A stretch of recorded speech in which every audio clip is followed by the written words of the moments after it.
জয়গুরু। এখন ইষ্ট প্রসঙ্গ করার জন্য শ্রদ্ধেয় ধীতি রায় সরকার দাদা, আপনি কি যুক্ত আছেন দাদা? জয়গুরু। সুরজ কুমার চন্দ্র দাদাকে, সুরজ দা জয়গুরু। আচার্যদেবের চরণে প্রণাম জানাচ্ছি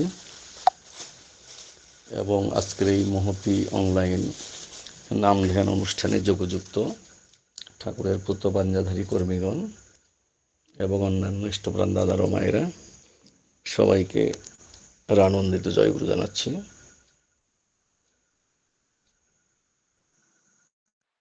আমাদের এই নাম ধ্যান লিঙ্ক অনেকদিন থেকে চলছে এবং অনেকের একটা অভ্যাসে পরিণত হয়েছে নাম ধ্যান করাটা। এটা একটা মহৎ উদ্যোগ, কারণ নাম ধ্যান করলে অনেক কিছুই হয়। একটা বাড়তি শক্তি আমাদের অর্জন করি নাম ধ্যানের মধ্য দিয়ে, এবং এই বাড়তি যে ক্ষমতা আমাদের অর্জিত হয়, এই ক্ষমতা আমাদের বিভিন্ন কাজে লাগে। এবং বিশেষ করে এই নাম ধ্যান সম্পর্কে একটা ঘটনা মনে পড়ে গেল। সেটা হচ্ছে একজন দাদা, তিনি কোনো কুলগুরুর দীক্ষিত ছিলেন। উনি আর আমাদের ঠাকুরের দীক্ষা নেবেন না, কিন্তু কোনো আপত্তিও নাই। ওনার ছেলে দীক্ষা নিয়েছে, ছেলে তার স্ত্রী সবই দীক্ষা নিয়েছে বাড়ির, কিন্তু ওনার জেদ হচ্ছে উনি দীক্ষা নেবেন না। যেহেতু একটা দীক্ষা রয়ে গেছে, উনি দীক্ষা নেবেন না, দীক্ষা নেননি। কিন্তু উনি সৎসঙ্গে যান, আশেপাশে সৎসঙ্গ হলে সেখানে উনি উপস্থিত থাকেন। এখন এই সৎসঙ্গে থাকতে থাকতে উনি শুনেছেন যে যারা নাকি দীক্ষা নিয়ে অন্তত একবার ইষ্টভৃতি করেছে, একবার, আসলে দীক্ষার সময়ে কিন্তু ঋত্বিক দাদা কিন্তু ইষ্টভৃতি করিয়ে দেন। একবার হাতে টাকা নিলে উনি মন্ত্র বলে দেন বা দেখিয়ে দেন, একবার ইষ্টভৃতি হয়ে যায়। তারপর দিন থেকে আমাদের ভোরবেলা করতে হয়, এটা উনি জানেন। এবং এটা অনেক সময় আমরা বলে থাকি, আমিও বলে থাকি, আরো শুনেও থাকি, অনেকে বলেন যে যে একবার অন্তত দীক্ষা নিয়ে ইষ্টভৃতিটা করেছে ওই রকম, তিনি কিন্তু পরবর্তী জন্মে মানব জন্মটাই পাবে। আরো নিচের স্তরে কিন্তু তিনি যাবেন না, নিম্ন জনিতে তিনি জন্মগ্রহণ করবেন না, তিনি মানব জন্মটা পাবেন। এবং সেই জন্মে তিনি আবার ঠাকুরের দীক্ষা পাবেন, অর্থাৎ নিজে তৈরি হওয়ার সুযোগ পাবেন। এটা হচ্ছে অনেকটা আমরা যখন 9-এ পড়তাম রেজিস্ট্রেশন হতো, ওই রেজিস্ট্রেশনের মতো। রেজিস্ট্রেশনটা হয়ে গেলে কিন্তু সেই ছাত্র কিন্তু মাধ্যমিক ক্যান্ডিডেট হয়ে গেল, কিন্তু পরবর্তীকালে যদি উনি খুব খারাপ ছাত্রও হয়, 8-এ 7-এ কিন্তু আর ভর্তি হতে পারবে না, তাকে ওই মাধ্যমিক পরীক্ষায় দিতে হবে, একবারে পাস না করলে আবার দিতে হবে, এইরকম।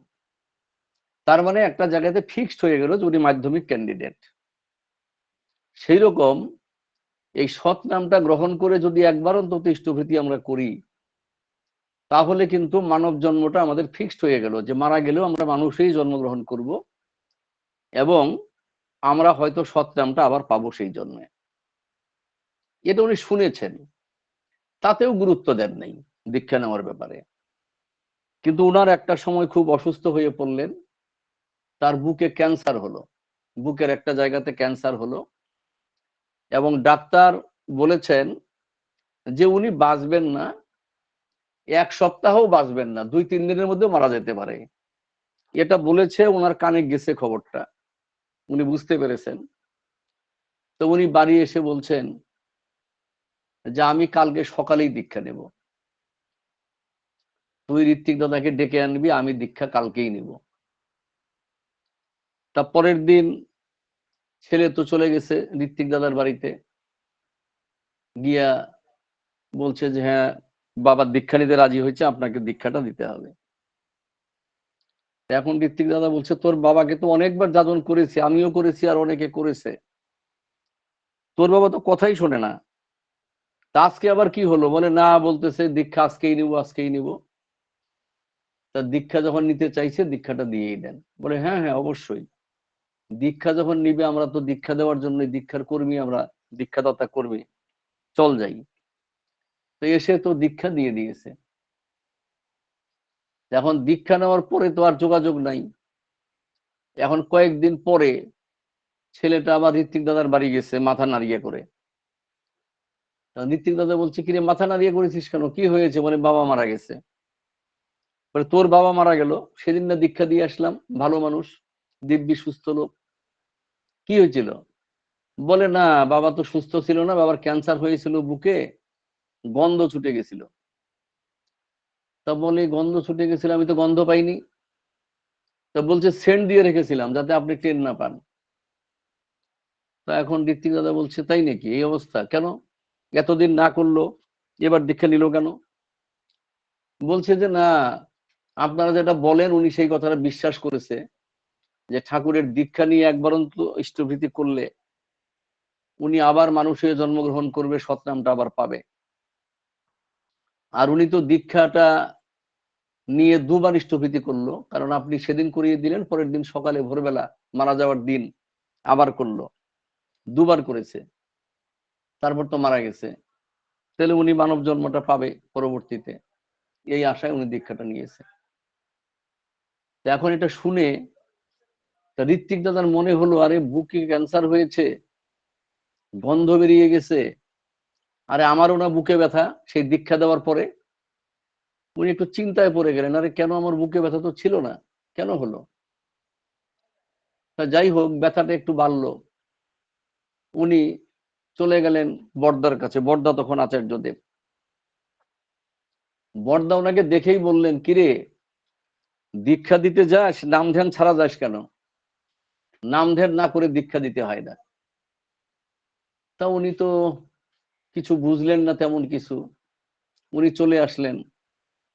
পরবর্তীকালে ব্যথাটা আরো বেড়ে গেল, উনি খুব টেনশনেই পড়ে গেলেন যে আমিও বুঝি মারা যাই, আমারও বুঝি ক্যান্সার হয়ে গেল নাকি বুকে। আবার গেছে বর্দার কাছে।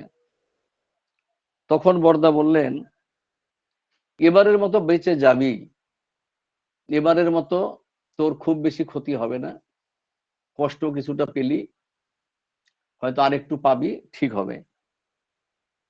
তবে এরপরে যদি নাম ধ্যান না করে দীক্ষা দিতে যাস, আমি কিন্তু সেই দায়িত্ব তো নিতে পারবো না। কারণ যাকে দীক্ষাটা দিস তোরা, ঋত্বিক দেবতারা, তার শারীরিক সমস্যা, মানসিক সমস্যা, সাংসারিক সমস্যা, এই সমস্যাগুলো কিছুটা তোর ঘাড়ে আসবে, ঋত্বিকদের ঘাড়ে আসবে, এটা স্বাভাবিক। কিন্তু নাম ধ্যান করে যারা দীক্ষা দেয়, যেসব ঋত্বিকরা, বা তুইও যখন নাম ধ্যান করে দীক্ষা দিস, নাম ধ্যানে তোর যে বাড়তি শক্তিটা পেয়ে যাস, সেই বাড়তি শক্তিটা ওখানে ব্যয় হয়, কাজে তোর জমানো শক্তি থেকে সেটা নষ্ট হয় না। অর্থাৎ তোর শক্তিটা যেটা অর্জন করেছিস নাম ধ্যানের মধ্য দিয়ে, সেটা দিয়ে সেটা পার হয়ে যায়। আর তুই নাম ধ্যান ছাড়া দীক্ষা দিতে গেছিস বলেই রোগটা কিন্তু তোর মধ্যে কিছুটা চলে এসছে, যাতে সেটা দূরীভূত হয় সেটা আমি দেখবো, এবারের মতো বেঁচে যাবি। এর পরবর্তীকালে কোনো মতেই ভুলটা করবি না, এবং অন্যান্য ঋত্বিক দেবতাদের বলে দিবি, যারা জানে না, তারাও যেন এই ভুলটা না করে, রীতিমতো নাম ধ্যান করেই দীক্ষা দিতে হবে। তাহলে দেখেন, এই ঘটনাটা আমি এই জন্য বললাম যে আমাদেরও কিন্তু, যারা আমরা যাজন করি, যাজন তো সবাই করে, কারণ যজন, যাজন, ইষ্টভৃতি, এই তিনটা তো মাস্ট, তার সঙ্গে সস্তনী সদাচার। তাহলে এই সবগুলো কাজ আমাদের প্রত্যেকের করতে হয়, দীক্ষা দ্বারা নিয়েছি আমরা। যারা দীক্ষা নিয়েছেন, এই তিনটা কাজ, যজন, যাজন, ইষ্টভৃতি, আর সস্তনী হোল্ডার যারা, তারা কিন্তু সস্তনী সদাচার, এই পাঁচটা কাজ তাদের করতেই হবে। পাঁচটা সাবজেক্টেই পাশ করতে হবে আমাদের। তার মানে হচ্ছে যাজন কিন্তু করতেই হয়, যজন যেমন করি, যাজন করি, ইষ্টভৃতি করি, সস্তনী করি, সদাচার করি, সবকিছু মেনে চলি আমরা। এবং আমাদের এই আচার আচরণ যেমন করি, অনেক মানুষও কিন্তু হয়তো বিপথে যাচ্ছে, আমাদের প্রচেষ্টায় কিন্তু সে সুপথে ফিরে আসে, এমন অনেক ঘটনা আছে। আমাদের যাজনেও আসে, আমাদের মৌখিক যাজন একরকম, আর শারীরিক দৈহিক যাজনটা কিন্তু আরেক রকম। আমি কিভাবে চলছি, কিভাবে কথা বলছি, হয়তো কেউ কিছু বলছে না, তিনি কিন্তু ফলো করছেন যে হ্যাঁ, ষোড়শ মাস্টারমশাই তার কথাবার্তাগুলো এরকম, তার চালচলনটা এরকম, ইত্যাদি ইত্যাদি। যদি তার ভালো লাগে, তিনি হয়তো ফলো করতেও পারেন, আমি জানি না, সেটা আমার জানার সুযোগ নেই, উনি তো বলবেন না। তাহলে ওটাও কিন্তু যাজন, ওইটি শ্রেষ্ঠ যাজন। ঠাকুর বলছেন যে যাজনটা মুখে বলবি না, যাজনটা তোর কাজে কর্মে কথায় বার্তায় ফুটে উঠবে। তাহলে এই যে যদি আমাদের যাজনে মনে করেন কেউ কোনো উপকৃত হয়, তারও কিন্তু কিছুটা দায়ভার আমাদের আসবে। কাজে আমরা যদি নাম ধ্যানটা সবাই করি, তাহলে কিন্তু সমাজে তার একটা প্রভাব পড়বে। আর ঋত্বিক দাদারা নাম ধ্যান করে দীক্ষাটা দেন সেই কারণের জন্য, তারা রীতিমতো নাম ধ্যান করেন, যে কোনো ঋত্বিক দাদা। আর যদি কোনো ঋত্বিক দাদা ভুল করে, যেমন সেদিন ওই ঋত্বিক দাদা নাম ধ্যান করতে পারেননি কেন, সৎসঙ্গ করে অনেক রাত্রে বাড়ি ফিরেছেন, সেদিন আর নাম ধ্যানে বসেননি, এসে ঘুমিয়ে পড়েছেন। পরের দিন সকালে ইষ্টভৃতিটা করেছেন, প্রার্থনাটাও করেছেন, নাম ধ্যান করার সুযোগ পাননি, কারণ আগের দিন অনেক রাত্রে ফিরেছেন বলে তার ঘুমটা হয়নি, সেই জন্য উনি কিন্তু নাম ধ্যানটা করতে পারেননি। ওই অবস্থায় ছেলেটা ডেকেছে, দীক্ষা দিতে গেছে, দীক্ষাটা দিয়েছে, তার রোগটা কিন্তু তার মধ্যে চলে এসেছিল। তাহলে এই যে নাম ধ্যানটা কতটা ইম্পর্টেন্ট, সেটা আমাদের বুঝতে হবে কিন্তু এই ঘটনার মধ্য দিয়ে। যেমন ওই নারীর নীতি গ্রন্থটা যখন ঠাকুর রচনা করেন, যিনি প্রুফ দেখার দায়িত্বে ছিলেন, যেমন দেখবেন যদি কোনো প্রুফ দেখার দায়িত্ব যাদের থাকে, তাদের কিন্তু পুরো বইটা পড়া হয়ে যায় ওই প্রুফ দেখতে দেখতেই, যে কোথায় দাড়ি কমার গন্ডগোল আছে, কোথায় হয়তো একটা সেমিকোলন নেই, কোথায় হয়তো একটু ভুল আছে, বানানটা ঠিক করে দেয়। তার মানে না পড়ে কিন্তু করতে পারে না। তার কিন্তু পুরো নারীর নীতি বইটা মুখস্থ হয়ে গেছিল প্রায় আর কি, যে কোথায় কি আছে সবটা জেনে ফেলছে। এবং উনি অবাক হয়ে গেছেন, বাপরে, ঠাকুর এমন একটা গ্রন্থ লিখলেন, এই গ্রন্থের যে বাণীগুলো যদি মেনে চলেন বাড়ির মায়েরা, তাহলে নিঃসন্দেহে সেই সংসারটা স্বর্গভূমিতে পরিণত হবে। এটা উনি বুঝতে পেরেছেন। এটা বুঝতে পেরে তিনি তার স্ত্রীকে বলছেন, এইটা করতে হবে, ওটা করতে হবে, এটা করা যাবে না, ইত্যাদি ইত্যাদি। মানে নারীর নীতি গ্রন্থ থেকে ওনার যা পেয়েছেন সেটা কিন্তু তার স্ত্রীর মধ্যে বিতরণ করছেন। তার স্ত্রী তখন একটু ব্যস্ত ছিলেন, তার শোনার মতো অবস্থা ছিল না। উনি একটু বিরক্ত হয়ে বলছেন এক সময় যে হ্যাঁ, অনেকক্ষণ তো বক বক করলে, এবার ঠাকুর বাড়ি যাও, নিজের কাজ নিজে করো। এখন দাদাটার মন খারাপ হয়ে গেছে, আরে ঠাকুরের কথা বললাম, যাজন করলাম, আর আমার স্ত্রী আমাকে এইভাবে কথা বললো। মন খারাপ করে মাথা হেট করে ঠাকুর বাড়ি গেছেন তার ডিউটি করার জন্য। ঠাকুর তো ভগবান অন্তর্যামী, তিনি সব জানেন। তবু জিজ্ঞেস করলেন, কিরে, কি হয়েছে, মন খারাপ করে আছিস কেন? বলে, না ঠাকুর, কিছু না। তখন ঠাকুর বলছেন, নিজের বউয়ের কাছে যাজন করতে যাস কেন? নিজের বউয়ের কাছে যাজন করতে হয় না, নিজের সন্তানের কাছেও যাজন করতে হয় না, নিজের পাড়ার লোকের কাছে, আত্মীয় স্বজনের কাছে যাজন করতে হয় না।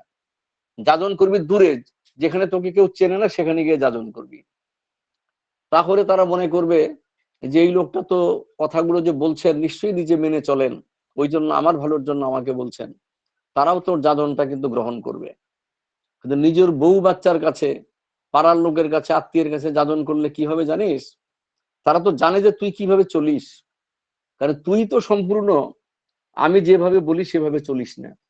তাহলে তোর বউ তো তোকে গালমন্দ করবেই। এখন সেই লোকটি বলছে, ঠাকুর, এটা আপনি কি বললেন? আমার বউ বাচ্চার কাছে, আমার পাড়ার লোকের কাছে, আমার আত্মীয়ের কাছে, বন্ধুর কাছে আমি যাজন করব না? ঠাকুর বলছে, যাজন অবশ্যই করবি, তবে মৌখিক যাজন নয়, মুখে কিছু বলবি না। তোর চাল চলন কথাবার্তায় যাজনটা ফুটে বেরোবে। তুই যেভাবে চলছিস তারা মনে করবে এইভাবেই চলতে হয়, তুই যেভাবে বলছিস তারা ভাববে এইভাবেই কথা বলতে হয়। উনি ঠাকুরের লোক বলে এইভাবে করছেন, আমাদেরও সেটা করতে হবে। কিন্তু তুই যদি আচরণের মধ্যে সেটা প্রকাশ করতে না পারিস, মুখে শুধু বলিস, যারা তোর কথা সবসময় শোনে, তোকে সবসময় দেখে, তারা তো মানবে না তোর যাজন। তোর বউ কিন্তু সেই জন্য এমন কথা তোকে বলেছে। কাজে যাজন করবি সেটা তোর চাল চলনে প্রকাশ পাবে, কথায় বার্তায় প্রকাশ পাবে। ঠাকুর কিন্তু সেই জন্যই বাণী দিয়েছেন, যে আচরণ বাক্য কর্ম বাঁচা বাড়ার উৎস হয়, ধর্ম বলে তারেই জানিস, নইলে ধর্ম কিছুই নয়। অর্থাৎ আমার আচরণ, আমার বাক্য, আমার কর্ম, এইগুলির মধ্য দিয়েই যেন ধর্মটা প্রকাশ পায়। ধর্মের কথা মুখে শুধু বললে কিন্তু কাজ হবে না। ঠাকুর কিন্তু এটা তার বাণীতে বলেছেন, আমাদের সেটা মনে করতে হবে। এবং এই যে আমাদের আচার আচরণে কম বেশি ত্রুটি বিচ্যুতি আছে, আমারও আছে, অনেকেরই আছে। এটা যদি আমি একদম পারফেক্ট হতে চাই, তার বুদ্ধিটা হচ্ছে নাম ধ্যান। নাম ধ্যান যদি আমি করি, প্রতিদিন নিয়মিত নাম ধ্যান যদি করি, তাহলে কিন্তু আমার ত্রুটিগুলো আস্তে আস্তে দূরীভূত হবে। খাঁটি সোনায় পরিণত হতে পারবো। যেমন সোনাকে যত পিউরিফাই করা হয়, তত সেটা পিওর হয়। তা পিওর করার জন্য পদ্ধতি আছে, সেই পদ্ধতি মাফিক কিন্তু সোনার মধ্যে যে খাঁট থাকে সেটা দূরীভূত করে ওটা খাঁটি সোনায় পরিণত করা যায়। তাহলে আমাদের মধ্যে অনেক খাঁদ আছে। কারণ যদি সোনার অলংকার তৈরি করি, খাঁটি সোনা দিয়ে কিন্তু অলংকার হবে না, ওর মধ্যে কিন্তু খাঁদ রাখতেই হবে। খাঁদ ছাড়া কিন্তু সোনা দিয়ে অলংকার তৈরি করা যাবে না। তাহলে আমরাও যে সমাজে চলছি, আমাদের মধ্যে অনেক খাঁদ আছে। যদি সেই খাঁদটাকে দূরীভূত করতে চাই, যদি নিজে পিওর হতে চাই, খাঁটি হতে চাই, তার বেশিরভাগই হচ্ছে নাম ধ্যান। নাম ধ্যান যদি করি, আমার যে ত্রুটিগুলো আছে, সেই ত্রুটিগুলো কিন্তু আস্তে আস্তে আস্তে আস্তে দূরীভূত হবে।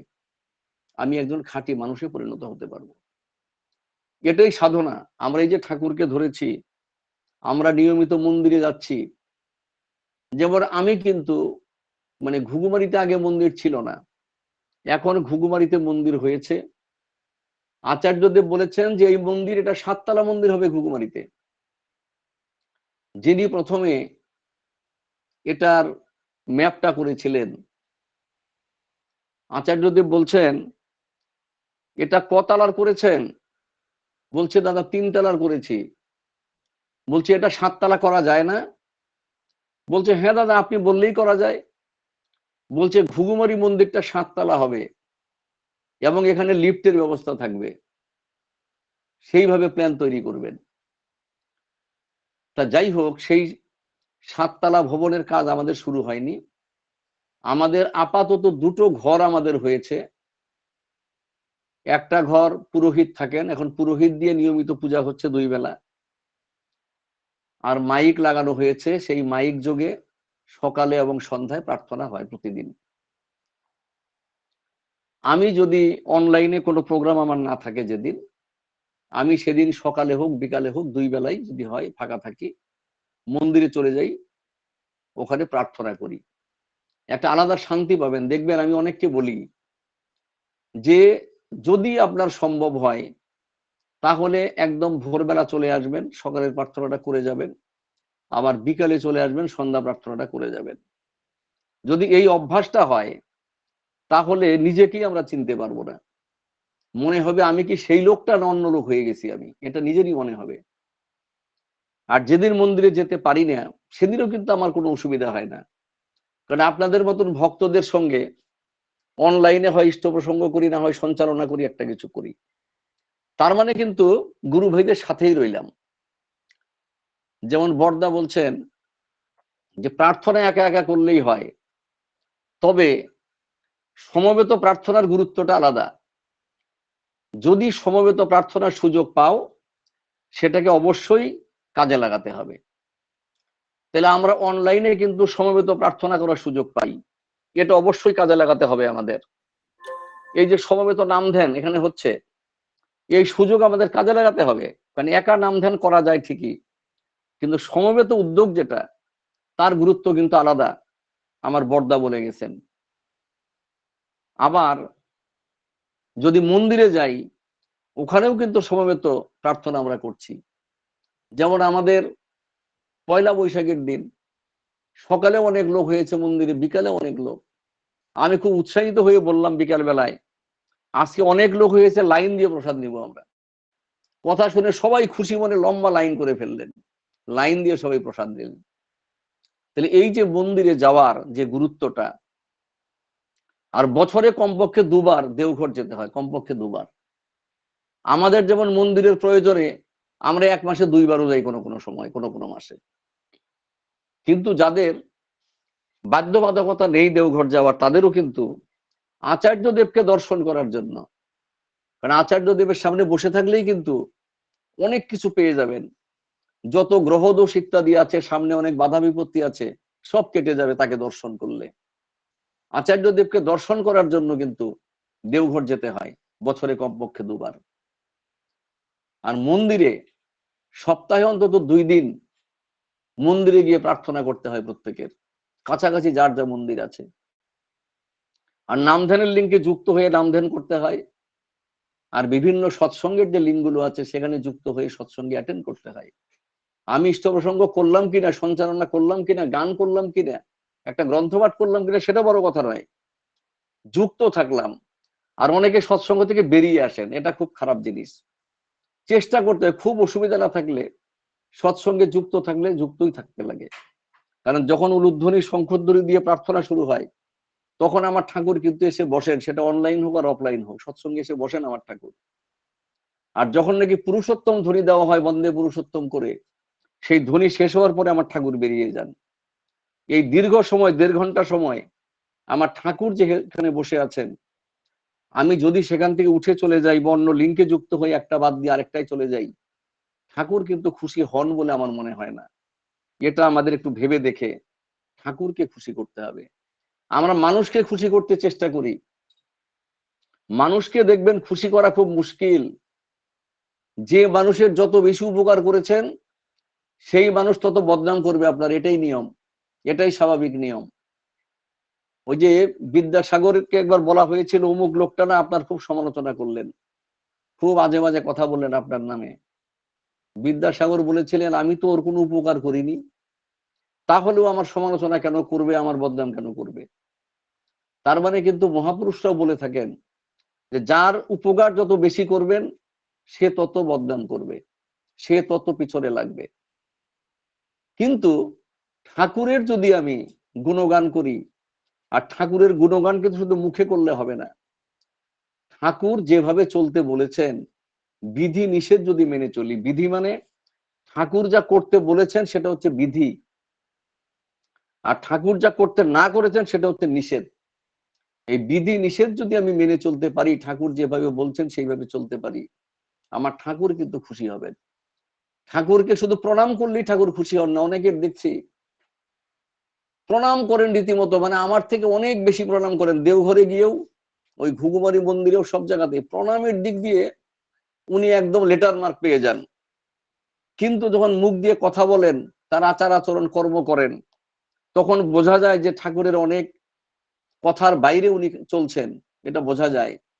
হয়তো ঠাকুর যেভাবে বলেছেন মাছ মাংস খাসনি আর পেঁয়াজ রসুন মাদক চার, উনি নেশাও করছেন, সবই করছেন। প্রণামের দিক দিয়ে খুব এক্সপার্ট, একদম লেটার মার্ক দিতে হয় প্রণামের দিক দিয়ে তাকে। ওইটা কিন্তু ঠাকুরকে মেনে চলছি তার প্রমাণ নয়। ঠাকুরকে মেনে চলছি কিনা তার প্রমাণ আমি স্কুলে গিয়ে কিভাবে কাজকর্ম করছি, কতটা ফাঁকি দিচ্ছি আর কতটা আন্তরিকভাবে পড়াচ্ছি বাচ্চাগুলোকে। যে এই বাচ্চাগুলো যদি আমার বাচ্চা হতো, তাহলে যদি মাস্টারমশাই ফাঁকি দিতেন, আমার কেমন লাগতো যে আমার বাচ্চাটাকে নষ্ট করতেন ওই মাস্টারমশাই, সেটা ভেবে আমি পড়াচ্ছি কিনা। আমি কৃষিকাজ করছি, আমার এই ফসল মানুষ খাবে, খেয়ে অসুখ করবে কিনা, এতটা সার পোকা মারা ওষুধ এইসব দিচ্ছি, দিয়ে অখাদ্য বানাচ্ছি কিনা, বিষ বানিয়ে দিচ্ছি নাকি খাদ্যটাকে, সেটা চাল ডাল হতে পারে, সেটা সবজি হতে পারে, আমি সেইভাবে কৃষিকাজটা করছি কিনা, মানুষের ব্যবহার করবে আমার এই পণ্য, সেটা ভাবছি কিনা। ওই দোকানদারি করছি, ব্যবসা করছি, ঠাকুরের পঞ্চনীতি মেনে ব্যবসা করছি কিনা, এইসব দিয়ে প্রমাণ হবে কিন্তু যে আমি ঠাকুরকে ধরে চলছি, ঠাকুরকে ভালোবাসি কিনা, এটা দিয়ে প্রমাণ হবে। শুধু প্রণাম করলাম, মন্দিরে গেলাম, দেওঘর গেলাম, এটা দিয়ে প্রমাণ কিন্তু হবে না। কাজে আমাদের প্রমাণ করার জন্য না, মানে কে আমাকে বলবে যে ষোড়শদা খুব ভক্ত বা শর্মিষ্ঠাদি খুব ভক্ত, সেই সার্টিফিকেট দিয়ে আমার কোনো কাজ হবে না। আমার ঠাকুর যদি খুশি হন, আমার সেই আচরণ যদি আমি করতে পারি, তাহলেই কিন্তু আমার ঠাকুর ধরা সার্থক। না হলে কিন্তু দেখা যাবে অনেক জন্ম, আমাকে এই পিউরিফিকেশন হতেই বহু জন্ম পার হয়ে যাবে। ঠাকুর বলছেন যারা সস্তৈনী ব্রতটা গ্রহণ করে এবং মেনে চলে, গ্রহণ তো অনেকেই করে, দেখবেন মেনে চলে কয়জন? যদি সস্তৈনী ব্রতটা মেনে চলা যায় সঠিকভাবে, এক জন্মেই 10 জন্মের কর্মফল ভোগ হয়। ঠাকুর বলছেন 10 বার জন্মগ্রহণ করে যে কর্মফল আমি ভোগ করতাম, একটা জন্মেই আমার তত কর্মফল ভোগ হয়ে যাচ্ছে। ইষ্ট ভীতি ইত্যাদি করি, সস্তৈনীটা করি সেই কারণের জন্য। তাহলে কিন্তু দেখবেন বারবার যে জন্ম মৃত্যুর ঘানি, সেটার মধ্যে হয়তো আমাকে অতটা পড়তে হবে না। আমি পিউরিফাই হয়ে গেলে কিন্তু ঠাকুরের চরণে স্থান পাবো। আমরা যেটা বলি ঈশ্বর প্রাপ্তি, সেটা আমার ঘটবে। সেই জন্যই আমরা ঠাকুরকে ধরেছি, এটাই আমাদের সাধনা। কাজেই নাম ধ্যান করলে দোষ ত্রুটি আমার দূর হয়, আমি পিওর হতে পারবো এবং আমার আচার আচরণ ঠাকুরময় হয়ে উঠবে। সেই প্রচেষ্টা যাতে আমরা সবাই চালাতে পারি, সেই জন্য আমরা প্রার্থনা, নাম ধ্যান ইত্যাদি করব। এই কথা বলে প্রত্যেকের শান্তি, স্বস্তি, মঙ্গল প্রার্থনা করে আমি শেষ করছি। জয় গুরু, বন্দে পুরুষোত্তম। জয় গুরু দাদা, জয় গুরু। কি বলবো, আসলে প্রথমেই বলি যে তার কথা তিনি করিয়ে নেন, তার কাজ তিনি করান, তার কথা তিনি, যার যার কাছ থেকে ইচ্ছা তার কাছ থেকেই শোনেন। আজকে যে দাদার ইষ্ট প্রসঙ্গ করা ছিল, তিনি তো ফোনটা ধরলেনই না। যাই হোক, আমার সরোজদাকে 2 মিনিট আগে বলেই তিনি করলেন। এটাই হচ্ছে তার দয়া। এত অপূর্ব আলোচনা করলেন যে আমাদের নাম ধ্যান নিয়েই বললেন যে নাম ধ্যান করলে আমাদের মানব জন্ম, যে পুনরায় মানব জন্ম হয়, সেই ঘটনা বলে, একটা ঘটনা বলে আমাদের প্রত্যেককে সমৃদ্ধ করলেন। আর আমাদের নাম ধ্যান করলে আমাদের বাড়তি শক্তি অর্জন হয়। যাজন করতে হলে নিজের আচরণের মধ্যে তা ফুটিয়ে তুলতে হবে। প্রথমে নিয়মিত নাম ধ্যান করলে বৃত্তি প্রবৃত্তিগুলো নিয়ন্ত্রিত হয়। আচার্য সান্নিধ্যে আমাদের গ্রহ দোষ কেটে যায়। ঠাকুরকে খুশি করাই আমাদের ধর্ম। তার বিধি নির্দেশগুলো মেনে চললে, বিধি নির্দেশগুলো যদি মেনে চলি, তখনই আমাদের তাকে খুশি করতে পারবো। প্রত্যেককে আত্মবিশ্লেষণ করতে হবে, আর আত্মবিশ্লেষণ করে আত্মসংশোধন করতে হবে। সস্তৈনী ব্রত গ্রহণ করলে আমাদের 10 জন্মের কর্মফল সঞ্চিত হয়। খুব সুন্দর করে আলোচনা করলেন নাম ধ্যান সস্তৈনীর উপরে। আমরা প্রত্যেককে সমৃদ্ধ হলাম দাদা। এই আলোচনাগুলো যদি আমরা বারবার শুনি, তাহলে হয়তো ওই যে একটু মানে নিজেরা আমরা আত্মবিশ্লেষণ করতে পারবো, এবং আমাদের নিশ্চয়ই বৃত্তি প্রবৃত্তিগুলো আস্তে আস্তে শুনতে শুনতে নিয়ন্ত্রিত হবে। আসলে যুক্ত থাকলেই মুক্ত হওয়া যায়, এই যুক্ত হতে হতেই আমাদের মুক্তি পাবো। খুব সুন্দর করে আলোচনা করে আমাদের সমৃদ্ধ করলেন। পরম পিতা রাঙার আতুল চরণে আপনার সার্বিক মঙ্গল প্রার্থনা করি দাদা।